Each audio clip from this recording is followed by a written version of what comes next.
places. Oh my God. I don't know why I said that. Oh, somebody has a birthday today.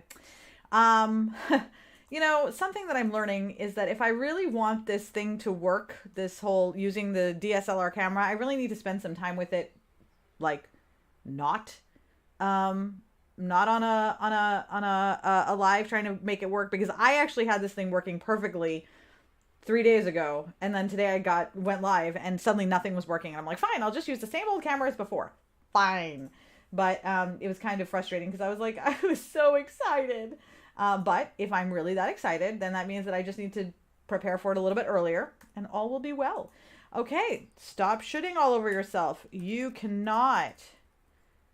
Do you ever wish you had the same energy you did when you were younger? It's a pipe dream.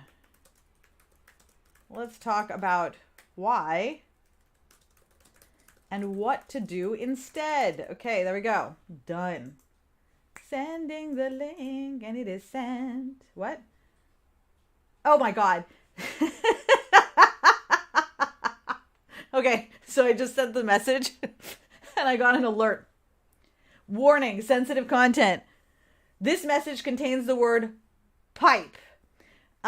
You may violate our acceptable, you know what? It's fine. I understand send, you know what? It is not, it's fine. There's no pipe dream. It's fine. I understand send, trust me. If they cancel me for using the word pipe in pipe dream, I'm going to find somewhere else to go. Cause man, come on. All right. I mean, I understand why, but come on. Hi, Dawn. Good morning. Okay. So hello. Welcome to the Stop Shitting All Over Yourself podcast. I am your host, Manessa Konecki, and we're recording this live on my business page, which you may have noticed has been renamed to Manessa Konecki Coach. We're still trying to figure out my branding, but we will get there. Dawn is here. She is our lovely new community manager for the Social Strategy Squad. I'm so excited to have her here. And she and Christy, I know Christy's hanging around lurking somewhere, even though she's on maternity leave, because she needs something to do to listen to in the background. But we're going to get this shared to the various places. We're going to get this in the squad, on my personal profile, you name it. People are going to share it and get it in those spaces. Good morning, Crystal Rodriguez. So good to see you. Hello. Hello, LaFern, Grand Rising. LaFern greeted me this morning at 5:30. I was awake, by the way, when you greeted me.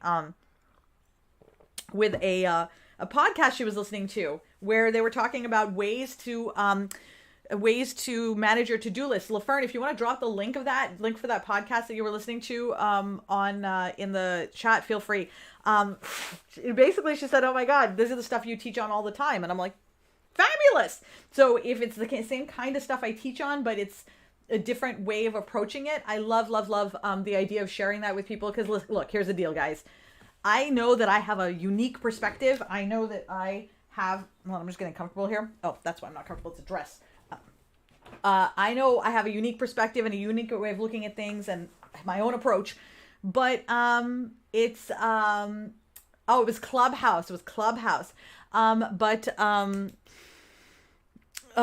There's always going to be people who are going to say something in a different way that's going to resonate with you. And I want you to know, like, there's something that I used to like feel before was like, if somebody was getting their information elsewhere, like a long time ago, I'd be like, oh my God, did I not do it good enough? Or did I not do it well enough? And what I've realized is that you got to hear the same message like 6 different times in 7 different ways for it to like permeate through your system and yourself, right? And it helps if you hear it from more than just one person. So I am always supportive of sharing any content or creators, especially if they are LGBTQ or people of color, or women who have similar philosophies. And they teach it their own way, because I know that even though I may not necessarily be for everybody, because I do tend to be very, very specific in terms of like my audience, you either get me or you don't. And those people that don't get me, the ideas are still good, right? So this way it gives them other opportunities or other ways for them to get the information that maybe doesn't require them to sit and listen to me for, however long it is that I decide to talk on a certain day. Hello, Cindy. Hello. Thank you, Dawn, for sharing.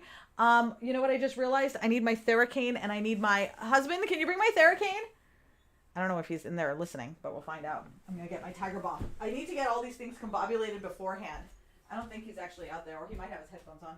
I've been having, this allergy season has been really tough for me. Like, my migraines are bad. Yeah, he's not out here. No, it's fine. I got it. I and told them that you probably weren't out here. So I've been having migraines a lot lately, and because of the weather, because I realized I did this last week too. And I was like, you know what? But it's almost every day. Like every day almost I have like migraines now. It's just because of the allergies. Once we get past this hump, it'll be okay. Alrighty. Alrighty. It was Clubhouse. Hello, Amy. Good to see you. Hello, Tina. Good to see you as well. Alrighty. Today we're going to be talking about something super cool. So here's what I want you to do. Share this with people who in your life, who you've heard say to you, I just remember when I was younger, or I used to be able to do things so quickly, or my memory used to be so much better. All you had to do was tell me something and I'd just be able to, I'd remember what it was. I'd get it done. Or I was so fast. Oh my God, I was so fast. I had so much energy. Or I've even heard, I don't hear this that much, but I see this on other people's feeds who specialize in this area of when I get back down to my weight that I was when I was 20, 30, 40, or when I look this way, or when we have these stories that we tell ourselves just about when I get back to bleh, right? And whatever that back to bleh is, wow, I said bleh a little bit too intensely. I think I pulled a muscle in my neck. Is it possible to say a word so intensely that you pull a muscle in your back of your neck? If not, somebody call somebody who can turn me into their new study or something. We spend a lot of our time thinking about what we used to be and how can we get back to that space, whatever that space is, how do we get back to it? And in the squad the other day, we were having a really great conversation about this, about getting back to an idea, getting back to a place where we felt like we were more productive, better, almost like the $6 billion man, right? We were just better, faster, stronger. And in our minds, as soon as we can get back to that baseline, we can propel ourselves from that space, because that's the space with which, okay, I know, I understand that space. I recognize that space. That's the space in which I'm comfortable. I feel safe propelling myself from this spot because I know that spot's secure. That's the space where I feel most safe and most secure. So a lot of us spend a lot of time going back, thinking that that's where we want to go. And so we spend a lot of time looking backwards. And it wasn't really until we had a really great discussion in the squad about this, which I would strongly recommend. If you're not already a member of the squad, head over to, actually, you know what? Let's change the name up here, Manessa.com. We're going to change the name to be Manessa.com/squad. It's a lot easier, com/squad. Okay.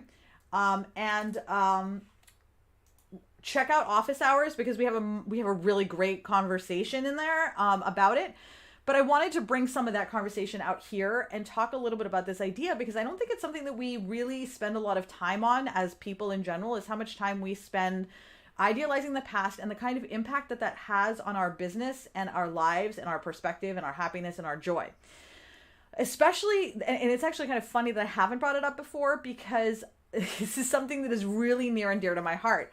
Because for me, I spent most of my life looking backwards to whatever it was. There was something in the past that was, whether it was I was smarter, I was faster, I was prettier, I was thinner, I was freer, I had less pain, I was less anxious. There's just so many things that when I looked back on my life, it just seemed like everything was just better then.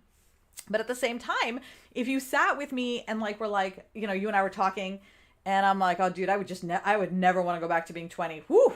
You'd say something like, oh, man, I don't want to go back to being 20 either. Oh, that sucked. And then we just talk about all the things we hated in our 20s, right? Oh, God, that sucked.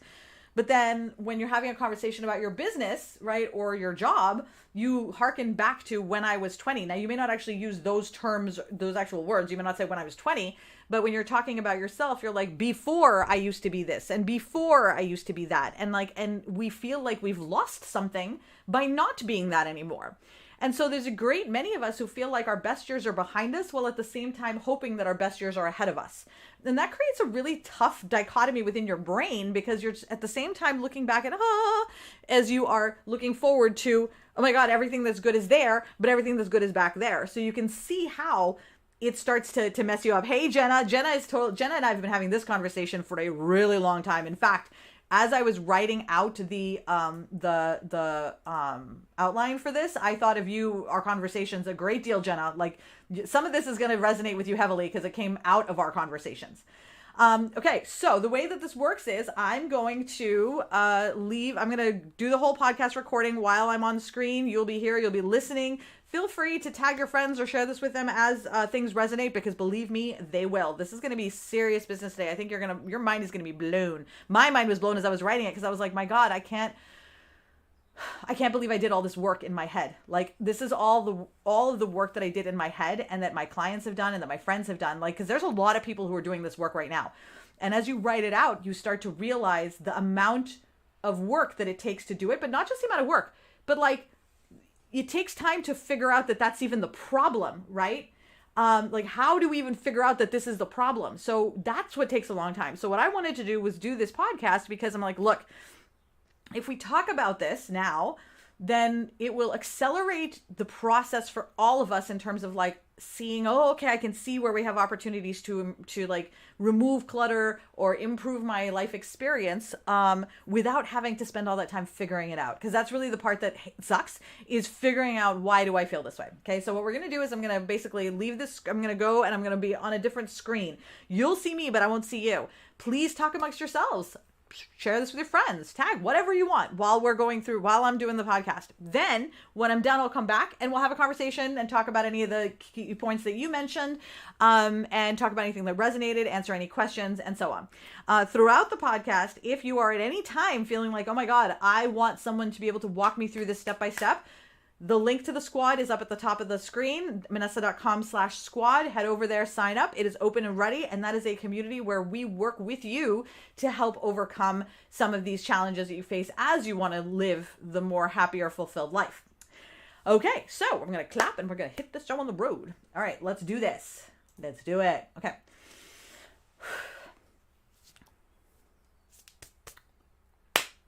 Hi, my name is Vanessa Konecki. I am a business strategist with 25 years of experience working with business owners in crisis to help get them back on track.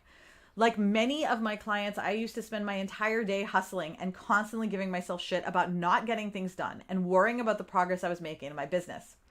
It wasn't until I dropped all of my preconceptions, though, about business and about what I thought I was supposed to be doing and help my clients do the same, that I realized that I was the one holding myself back with all of those antiquated business ideas. And it's entirely possible that you are holding yourself back as well with your own antiquated business ideas.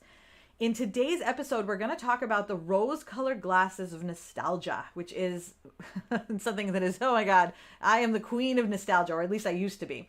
As time passes, it gets easier for us as human beings to wipe out the challenges of our life and reframe our past selves in shiny new lenses. Okay, so when you look back, it's all ding. But that behavior pattern is what is keeping you from finding happiness in the now. So today I'm going to share my story and bring in some other anecdotes that will illustrate. But by the end of this podcast, you're going to be ready to shed whatever weight you're carrying from the past and release yourself to fly into the future. So let's get started. Okay. So whenever I used to talk to my friends or colleagues, or Jenna, because her and I have had this conversation many, many times over the last several years, we often found ourselves talking about the way we were before, or the way it was before. It shows up in things like when I was younger, I had so much energy. My memory was so much better. I knew how to make friends. Everything seemed simpler and easier. We use that kind of language. Even if you're someone who had a traumatic childhood, there's still a sense of idealization of whatever it was we did in the past, with the belief that it is somehow better, that there was a person or a time in the past where I was a better person. I did things better. I was more productive. I was more of whatever it is that I'm looking for. That's what I think exists in the past. And when I look back, that's the person that I see. This is an issue, but it shows up in our day-to-day lives as well. But in our professional lives, it can be even harder to recognize as an issue to overcome. Right? Because think about this, right? So I used to be able to go to a meeting, remember everything that happened in a meeting, and I would just walk out with all of that information. I didn't need to take notes. I didn't need to like write everything down or record it. I just remembered everything. And then I would go back and I would do all the things that were needed to be done. And everybody marveled at how fast I did things and how quickly I could get through things and how I was just pushing through and I had so much energy. When I look back to that person, I actually remember that time period of my life, and it was probably in my 20s. So that would put us in like the 2000s. I remember idealizing that person for a really, really long time after, long after those years had gone. Now, the way that this usually manifests for a lot of us, right, is that as years went on, I developed chronic illnesses. My fibromyalgia, I have sciatica, I have anxiety, I have depression. I discovered that I'm an abuse survivor that had been buried down so deeply. There's a lot of things that I uncovered about myself over the last several years, right? Many of them physical, many of them mental, and a lot of them related to just life experience as well, right? Now, the people that I work with have the same situations. They have chronic illnesses or caregivers for people with chronic illness, and their lives have changed significantly since that version of themselves. So when I look back at 20-year-old me, or the person who did that work then, when I look back and think, oh, I was so fast and I could remember all the things, that person was 20 years younger, yes, but also did not have the chronic illnesses, had not gone through the trauma or therapy or active work that I need to grow through, has not lived through what I have lived through, has not had several jobs, gone through a marriage, lost her parents, gone through so many different things to become the person that I am now, right? So when I look back at that person, she's missing like half of my life experiences, if not more, right? So she's missing a lot of my life experiences. For others, you have children, right? You've all suffered through your own trauma. Now, children are a different thing because children change your priorities. So you now start to focus on your children more. And what ends up happening then is that a lot of parents tend to reach a point where they after their kids are a little bit older, where they realize that they don't feel like they have much of an identity outside of their children. One of my friends actually calls it being the snack bitch. She said that like that's her identity, is what are the snacks that I can give to you right now. And so for a lot of people who are parents, they reach a stage where they look back and they are idealizing not necessarily the life without children, because everybody loves their kids, but more along the lines of idealizing the identity that they had before and wishing that they could bring that identity back now as a parent. Like they want to be able to have those things congruently at the same time, right? Now, the thing is, as we talked about it, most people don't want to go back to the past, but yet at the same time, we idealize very specific aspects of it that in our minds make it a better time. So the problem is, right, is that we've already gone through all of these last 20, 30 years, or however long it's been, like whatever time period it is that you're idealizing, you've been through that, and you can't put the tube back in the toothpaste. So your chronic illness that you have now is the chronic illness that you have now. Your mental illness that you have now, your neurodivergence that you've discovered, all of these things are who you are now. You have evolved, you have developed, you have become a different version of yourself. You have created yourself in whatever image it is that developed over the years, but you are not the person you were when you were 20, not by a long shot, and not just in the ways that you were more productive. You are not the same person you were when you were 20 in a lot of other ways, right? And we'll come to that a little bit later. But when you think back, right, to like, you're like, oh, I remember when I was 20 and I was so productive and I was so all the things that we were, right? When you think about how you never forgot anything, that memory is not just about all the things that you got done. Okay. So let's really spend a few minutes in that memory. It's not really about the fact that you got all the things done. It's not really about the fact that you did things fast or that your memory was great. Like those are all great, but let's dig deeper. The memory part is great, but the really, really, really great part is the acknowledgement of people who are totally in awe of your productivity, your abilities to do things. You were in awe of yourself. You felt proud. These are the things that you felt proud of and other people thought to highlight for you. Now, for my audience specifically, that means all of my community, many of you are neurodivergent, chronically ill. Some of you came from trauma in your childhood. In fact, if you're listening to me, it's highly likely that you did. And you didn't feel like you could do anything right when you were a kid. You struggled with a lot of these things. Many of you have come to me and said that you all got you would be so good in school if only you applied yourself, right? We've all had those, okay? Now, when you think about that, right, thinking about to those kinds of things, right, it's the feeling of accomplishment, feeling good about yourself. I did this and I did well and people appreciated me and I got validation, right? There is an entire experience that goes with being that productive. There's no reason to be that productive if there's no actual accomplishment at the end of it. There's no actual, like, nobody cares if they're like, oh, I did this really quickly, but like, I don't see it and nobody else sees it. It's like, okay, right? That's not a big deal. But if you're doing something publicly in your work, in your job, in your business, at school, whatever it is, and people are like, oh yeah, nice, that becomes what you hold on to as like your identity of this is what makes me successful in society. This is what people like. This is what makes people like me. This is what makes me feel good. So it becomes a part of this is me. This is what I want. So now as an adult, okay, you find yourself in this space where you're in a different world, doing different things, have a completely different needs, a completely different framework, completely different infrastructure, but you're looking back at the things that you were using as your validation and your highlights and the things that made you feel good from your 20s when you were living in a completely different life, right? At the same time, there was also a lot of simplicity, okay? So let's think about the simplicity that happens, right? When you were younger and you could remember all the things, guess what simplicity you had? Your sole job was growing up. Like, grow up and do the things that you're supposed to do. And your parents are like, do this, do this, do this, do this. Now, even if you didn't feel like it was right on the inside, whatever it was you were doing, because it didn't feel in alignment with you, you still did it and you knew what was expected of you and you did the thing. And even if you were miserable, you did the thing, right? Same thing happens when you grow up and you go to a job. You go to a job, the people in the job say, these are the things that you need to do, and you do them, and all is well. But in this changing world that we live in right now, and I know I keep saying that the world's changed in COVID and this, that, and the other thing, but the fact of the matter is it has changed and we do live in a different world. In this world that we live in now, holding on to those ideas of what makes us accomplish actually can hurt us. And we've talked about that in many, many of our podcasts. But when you think about the person, okay, so today we're going to talk specifically about the person who, as a child, is being told, these are all the things that you're supposed to do to be successful, to be in your life and in general, right? You go to school, get the grades, do the thing. And then you go to school, you struggle with getting the grades, you're doing what you're supposed to do, and you now doubt yourself. So people are saying, this is how you be good. Okay, this is what I'm going to do, be good. So our whole lives we've been told, be good, this is how you're good. We do the thing that people tell us will make us good, and either it succeeds or it doesn't, and we feel good or we feel bad. But we're not really given any other sort of alternative if it turns out that whatever it is we did bad because of there's something within us that's like, oh, this isn't working for me, right? We're just like, oh, well, you just suck then.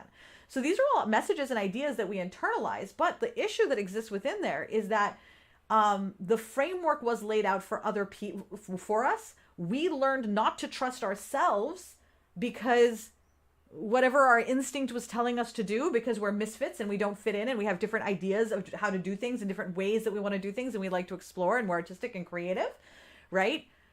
When we are told that we are not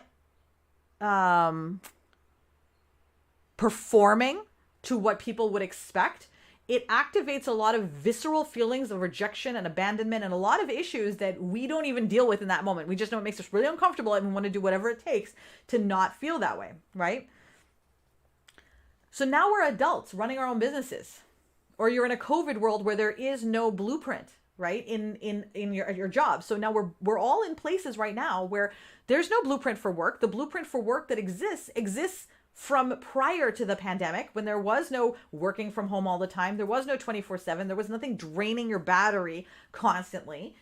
Or you're running a business, right, where you don't have a framework to know exactly how to run a business because you didn't go to school for this. And so now you're out looking for coaches, as we've talked about in prior episodes, where you hear all of the many things. But one of the key pieces of information that's in there is that you don't trust yourself enough. So you're looking outwards for other people to tell you what you should do so that you can be happy and successful. Okay, so now we find ourselves sitting here as adults, okay, not sure what we're supposed to do to be successful, throwing, spraying and praying, just hoping that something is going to work. Something is going to work. I actually have no idea where that term came from, so I'm really hoping that it's not bad now that I think about it. So let's edit that out if it turns out to be something bad, because I thought about it as watering grass, but I actually have no idea what it actually is, so we'll figure that out. Okay. But I don't want to get distracted on that one, okay? So we basically just try all the things and hope that one of those things will work. Okay, so the issue that we find ourselves in is that it makes it very hard for you to decide what you want to be like in the future, okay, or how you want to show up if historically you felt like your choices weren't the right ones. Okay, so I found myself sitting in this space, as had many of my clients and my friends and my colleagues, where I'm unhappy with where I'm at now. I'm idealizing the past and thinking if I could just get back to that past, I'll have the framework to springboard myself into happiness. So I know happiness is coming. It's just going to take me a while to get there. Okay. Because I got to first get back to where I was before. Then I got to figure out what I want. Then I got to go, right? Lots of things to do. Okay.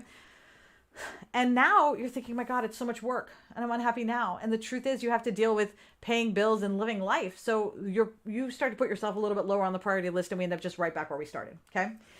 So I want to posit a different alternative for how we might be able to approach this so that you can get where you want to go faster. It's a different way from the way that we have been taught historically. It'll work for some of you, won't work for others. The truth of the matter is that the people that it won't work for are the people who struggle with trusting in the process. Okay, I will tell you that the people for whom this doesn't work is always for people who do not trust the process. You have to have a trust in the fact that what you're doing will work, or else it won't work because you doubt it from the beginning. Okay, so the very first thing that we have to do is build trust in yourself. We have to build trust in ourselves. Otherwise, we're never going to be able to take steps because we're always going to be looking outward to someone else to decide what is right and what is wrong for us. And no one else can do that, right? No one else can do that. Whatever they tell us is just going to be what they think is right or wrong for us based off of their life framework, which is nowhere near the same as my life framework because we are all unicorns.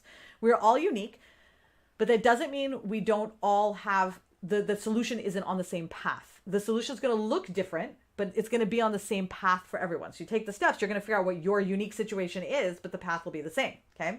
So the very first thing, of course, is to then build a vision of yourself in the future that you love. Okay. Because right now we've been talking all about the past. Oh, the past me. Oh, the past me. I'm going to tell you something right now. There is no past you that you're going back to. This is going to suck to hear. You're not going back to past you. You're not going back to 20-year-old you, 30-year-old you, 40-year-old you. Heck, you're not even going back to 43-year-old you, and I'm 44. You will never go back to the person that you thought you wanted to be before because one, that person doesn't actually exist. That person is a creation in your mind of the stories that you're telling yourself about your past, keeping the things you want and conveniently excluding the things that you don't want. And sometimes these are not convenient exclusions. These are trauma exclusions. These are subconscious exclusions. Sometimes they're inconvenient exclusions because we just don't want to look at the truth. I can tell you from experience that there have been many truths that I have known in my soul that I have chosen just not to look at because it hurts too much to look. Okay. There's a lot of reasons why your past doesn't look the way that you think it does. But the bottom line of it is it doesn't matter. You're still not going back there. There is no getting back to that person. And that's a hard pill to swallow because for many of us, that's the lifeline that we've been holding on to, is that one day I will get back to that space where I thought I was going to be happy. The reason why is because we're afraid to look into the future for that future self. Imagine if you had a future version of yourself that you were in love with. Imagine if you were in love with your current self. And you wanted to fall more in love with that person as you got to know them better, right? Imagine that experience instead of the experience where you're constantly looking backwards. Because I can tell you for sure that as long as you were looking backwards and walking forward, so you're looking back and walking forward, you are going to run into walls, you're going to trip, you're going to fall. Heck, there is a cliff 20 feet that way. So if I chose to look this way while I'm walking that way, I'm going to fall off that cliff and I will die. I will absolutely die. There is no way, right?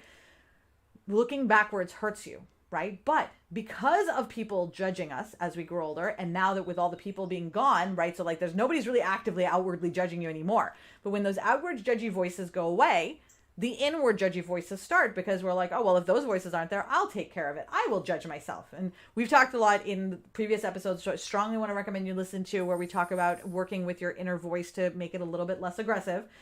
But when the judgy voices aren't on the outside, they come on the inside, right? And so you're afraid to have personal interest because you don't want to be judged for being foolish or silly or childish or unprofessional, or that people might reject you. We don't know. This is a big one. We don't know what we need because we've spent so much of our lives trying to anticipate everyone else's needs. I'm currently seeing an intimacy coach, right? Because I really love my sex life and I wanted to continue to get better at it and better at it and better at it. So I was like, all right, I'm going to hire an intimacy coach, Miss L. And Miss L asked me the question, what do you want? She asked, I've had 5 sessions with her and she asked me 3 sessions and I would get angry and frustrated and annoyed. I had no idea what I wanted. I didn't know the answer. I didn't even know how to, and when the time came that I kind of started to realize, I realized I was afraid. I was afraid to even say what I wanted. I was afraid to demand what I wanted. I was afraid to ask for what I wanted. Amy Lee Westervelt is talking a lot about this right now, is that you have to be able to ask for what you want. In order to be able to ask for what you want, you need to know what you want, right? But we don't even know what we want because we've spent our entire lives modifying ourselves and our actions and our behaviors to be as much like wallpaper as we possibly can, to be as inconvenient, to be as not be inconvenient at all, and just anticipate everyone else's needs. I was talking to someone yesterday, and I wonder how many of you this resonates with. So I want you to either comment right now, or if you're listening to this later, head over to the post and comment on it. I want to know how much of your subconscious is spent when you're in the house and there's other people in the house. How much of your subconscious do you think is spent just there, sitting, waiting in case someone needs you? And the only time you feel truly free is when there is no one around, because that's the only time that your inner soul is not listening for someone to need you, right? You are so hyper aware of other people's needs and wants. We don't have any energy left to look inward to find out what we need or want, right? We don't even take the time to do that. And we are afraid to identify what our dreams are for the future, because we haven't spent enough time with ourselves to know what we want. So we are nervous, we're anxious, and we're worried about being judged, right? So here's what I want to recommend for you, okay? Because this is where it all starts, is you have to be able to trust yourself. Now, for many of us, building trust is a challenging thing. And so I want to recommend human design to you. Check out Amy Lee Westervelt. Her link is in the show notes. She has a dream design course that will help you to use your human design to identify what your goals for yourself are. What is your vision of yourself in the future, so that you can create a vision that comes from within, right? That you can fall in love with.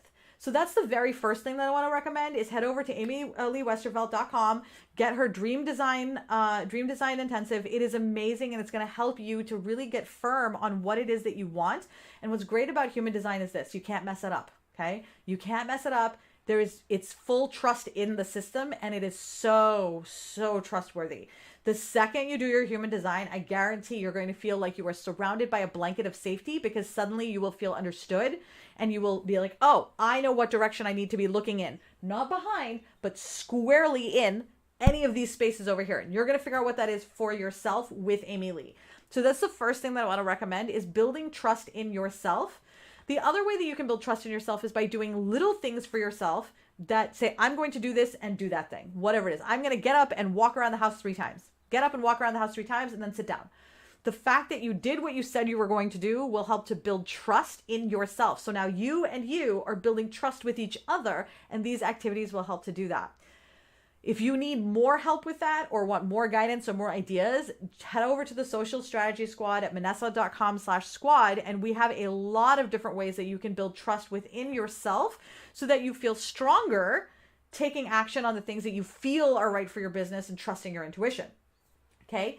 Because one of the things for me in terms of lacking in trust in myself was this idea that if I changed, right, whoever it was that I was, it didn't need to change. Okay. So if I knew who I was at 20, then that's not going to change, because if it changes, then I didn't really know who I was. And I created this story around myself about change and why I couldn't ever change. That was probably one of the most detrimental mindsets I've ever had in my life, because I felt like I had to stay the same. Everything needed to be this way. Otherwise, I was lying to everyone when I said I was this way. I was not willing to give myself the freedom to change and grow.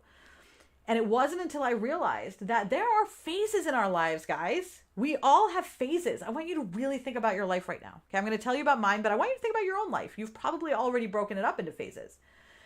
There have been at least 4 Manessas that I can think of, okay? I thought there were 3, but there's actually 4. So the first one was my child Manessa. I was young, I was a kid, I was innocent, I was naive, I was barely born, I didn't know a whole lot of stuff, I had no scars, my skin was soft. It was a totally different world. I smelled like a baby. It was fabulous, right? My parents took care of everything. Life was so simple, and I felt like I lived in a family of 12 people or 15 people living all in the same house, right? In 3 separate floors. My family and I lived on the 2nd floor, but we had people on the top and people on the bottom. And during this time, I felt very much like, even though I was on my own all the time, I felt like safe and protected, like they would be there for me, right? Then in the second part of my life, my teens, I was angsty, I was angry, I was abrasive, I was figuring out who I was bold, I was obnoxious. Oh God, I was so obnoxious. I was rude. I was sexually liberated, I thought, but really more confused than anything else. And then that was my teens. Okay, so my teen self was very confused. My teen self really wanted to be independent, but didn't have the ability to be independent because when I look back now, I can see that I was so sheltered growing up that I didn't know how to be independent. So the first time I came to the States, I actually went back after 3 months because I just couldn't hack being away from my family. I was too immature. I didn't have the resources in my mind. I didn't have the development that was necessary to go back and develop some more. And then I came back in my 20s. Now, my 20s are defined by my year of productivity and sexuality. I slept with anything that moved. But best times in that way. I was so productive at work. I did amazing, amazing things. I lost my mom in my 20s, so that was a very traumatic time. So that was another person was recovering through that trauma. I became an alcoholic. Well, I was always an alcoholic, but I became an alcoholic. Like I really started to drink like shit. Woo! All the time, right? But I didn't know I was an alcoholic then. I still called it depression, anxiety, whatever. When I hit my 30s, that was when I started to grow inside. Now it was less about proving to the world that I had a right to be here, or that I existed, or there was so many things that I was working through. I was in chaos in my 30s, but it was turmoil, it was trauma, but it was immense growth, immense challenge, immense learning. It was such a crazy part of my time. But I will tell you, there's not a dollar in the world. You could not pay me enough to go back to my 30s, even though I met my husband in my 30s, and it was wonderful. But the work that we've all done together to get me into my 40s, so much better. I'm so much happier now. I have so much less weight. Now I'm in my 40s self, and when I look back, there was the fourth person in there I didn't even know existed. And that fourth person was the trauma victim. Okay, the fourth person was the trauma victim who suffered, the abuse victim who suffered in there, hidden underneath all of those, okay, who influenced so many of these things, right? So there are a lot of different me's happening out there. Okay, so now I am in Manessa, technically 5.0, but I always call myself 4.0 here because that's because the underlying thing was something different. And this Manessa, right? Wow. When I was younger, yeah, I could accomplish whatever. I could accomplish things in no time. But when I was younger, didn't have a family. I didn't have fibro. I didn't have a basic understanding of life consequences. So you know what? I didn't care about life consequences. I would hurt people. I would hurt myself. I would do stupid things because I was immortal. I was going to live forever. It didn't matter. Live hard, party hard. You can sleep when you're dead, right? That's great when you're 20. That doesn't work when you're 30 or 40. So yeah, when I was 20, I could work all the time, drink all night, wake up, go to work, do a great job at work, come back and do the same thing again. Of course, when I was in my 30s, I could do the same thing. But at some point, when I stopped drinking was actually when a lot of this started to happen.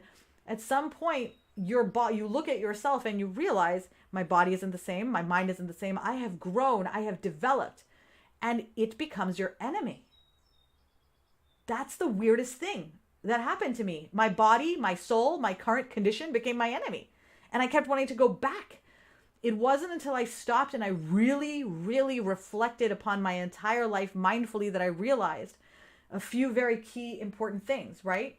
Is that one, it wasn't the things that I was doing that I was trying to get back to. I was trying to reflect upon how I felt at that time, okay? And one of the things that people always said about me was that I was hyper competent. I could get things done. I could juggle a lot of competing priorities without dropping balls, okay?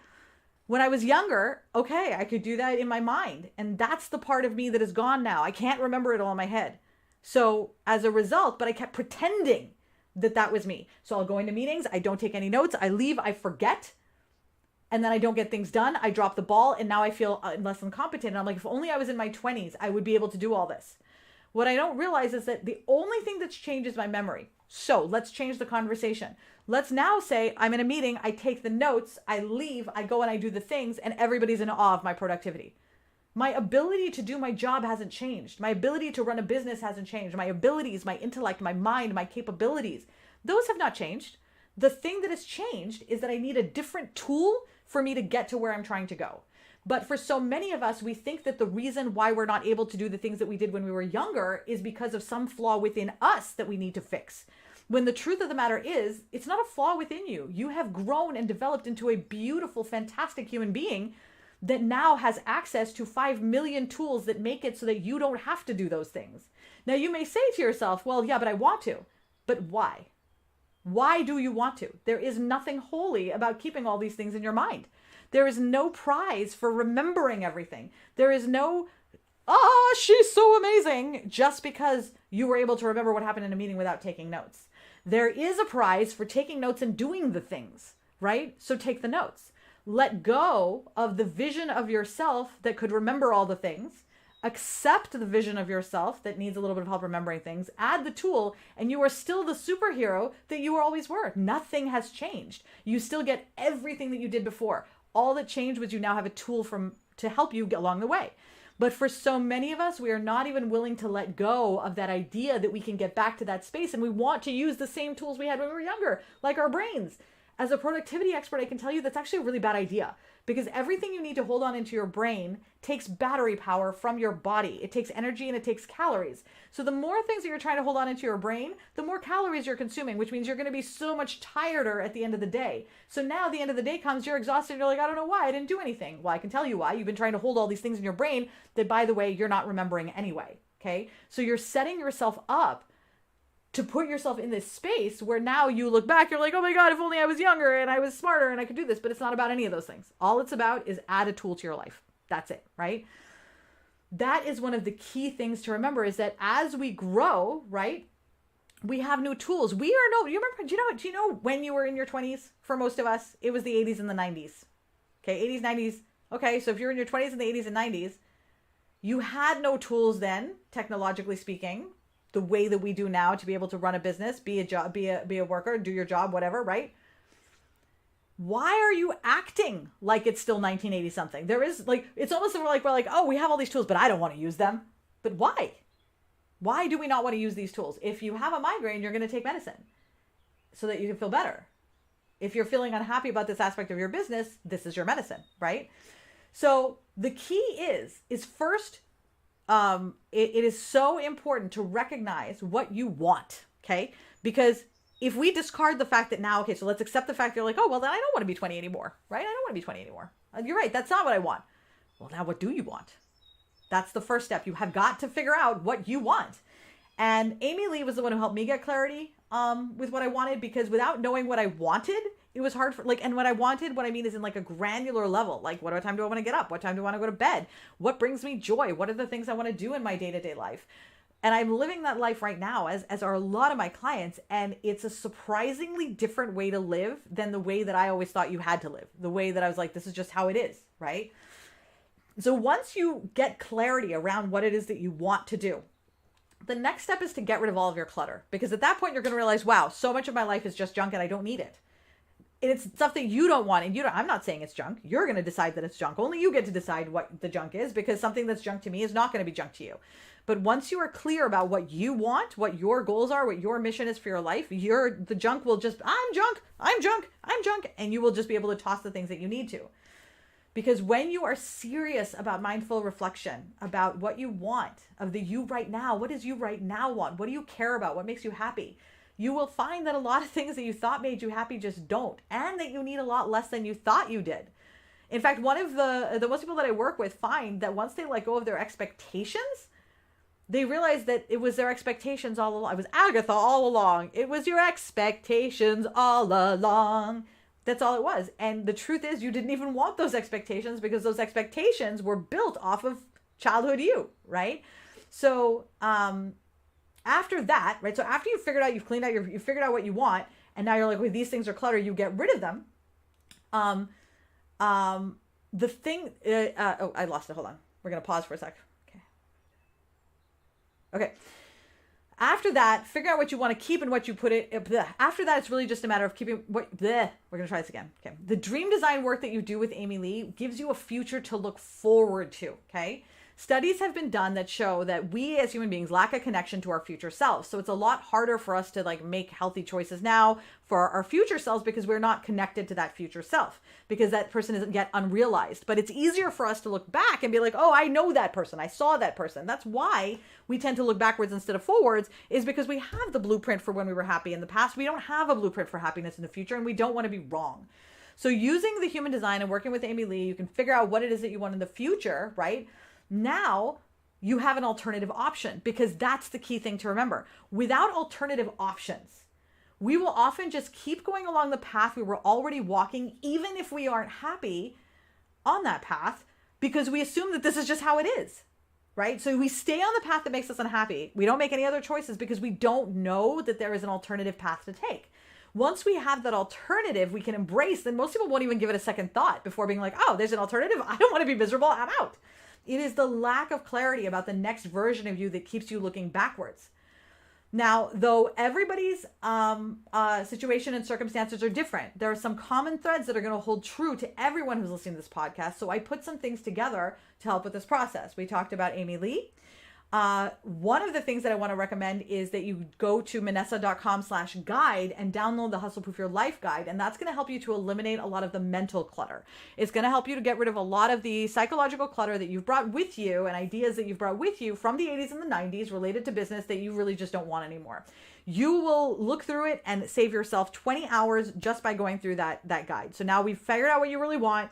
You've gone through the guide. The next thing that I want to recommend is if you are, and you can do this in any order that you want, is organize your house. Okay. If you can, organize it yourself.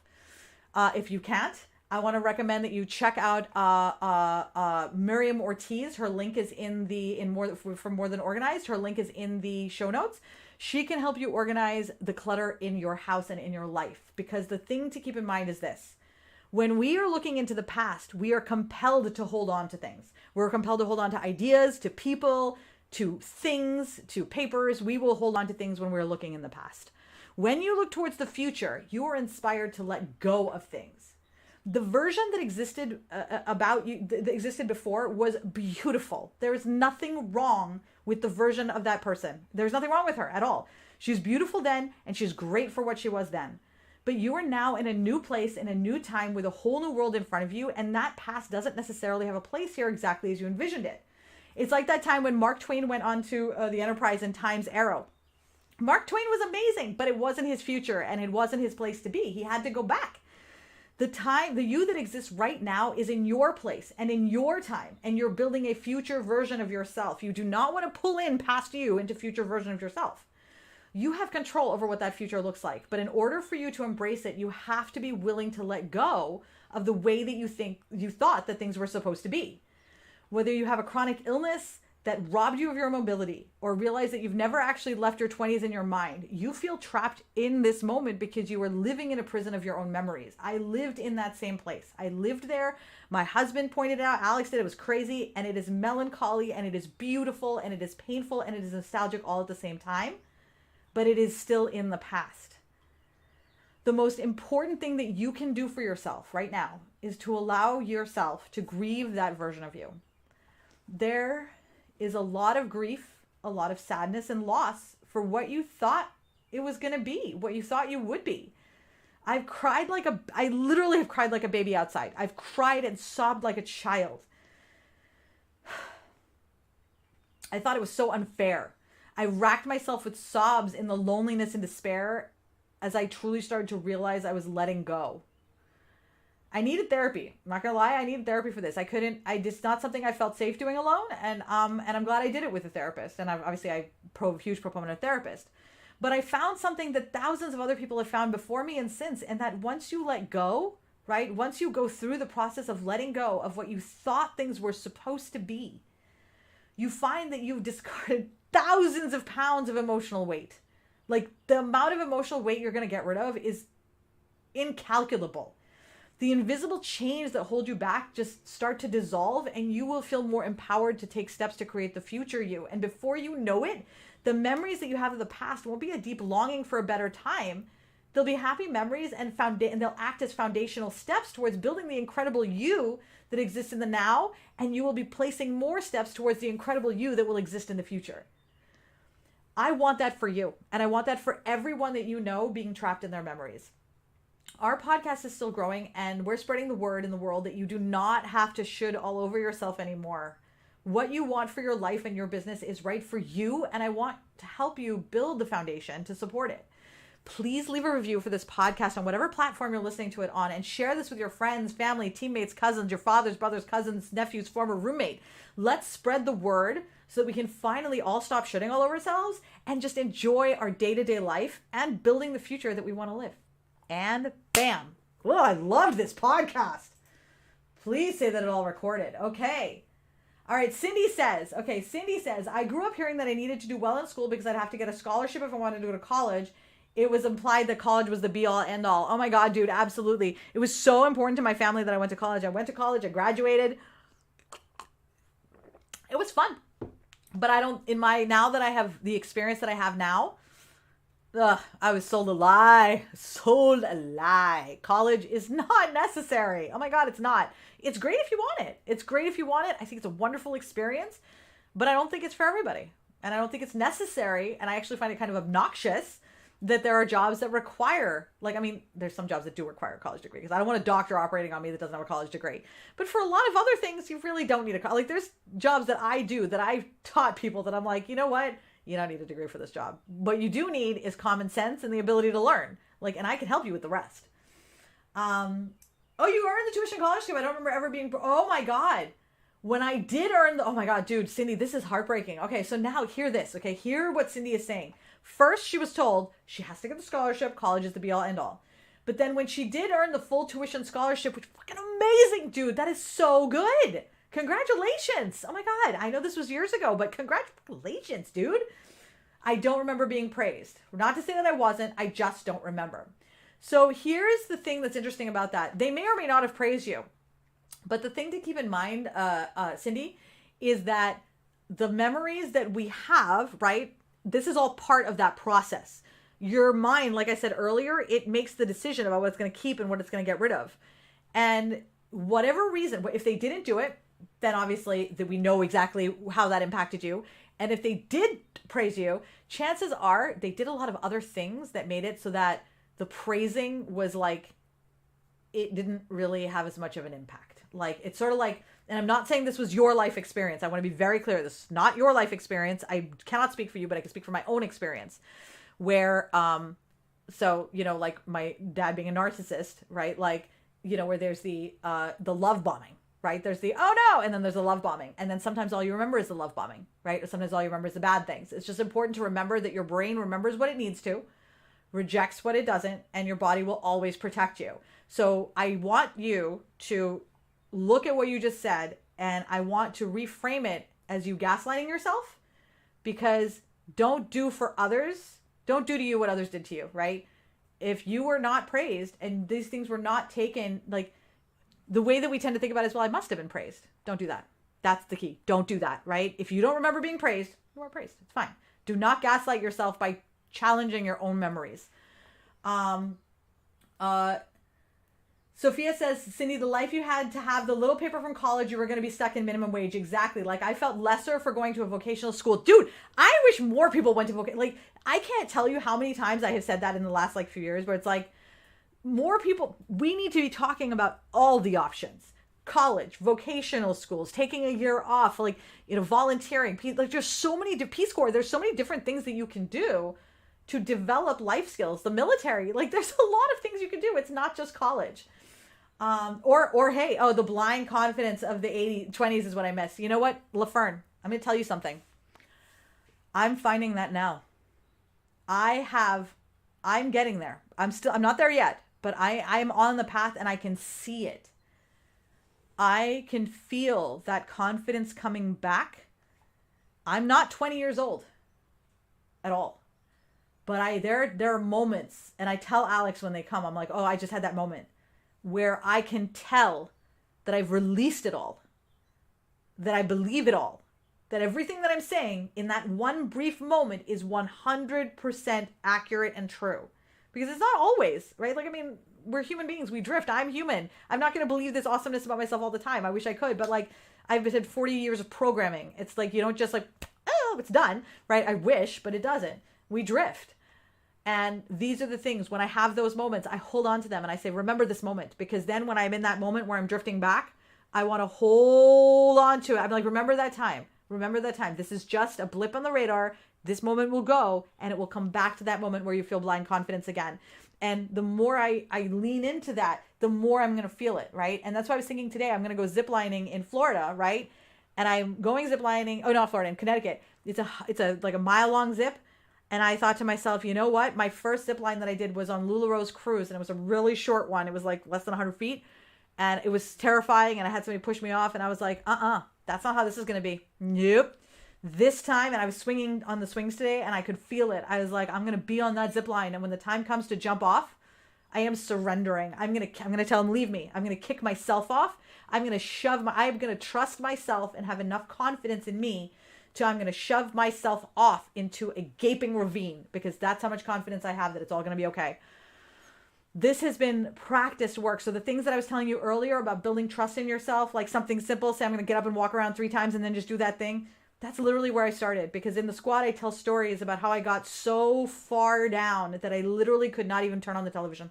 I literally could not even turn on the Nintendo. That's how far down I got in my level of trust in myself. I didn't even trust I could do that. I was like, Alex, turn to fix the Nintendo, right? That's how low I had gotten in my belief of myself. I literally needed someone to tell me how to switch on the switch. And that was my rock bottom. I tell the story entirely in, I believe, in the squad, in the office hours.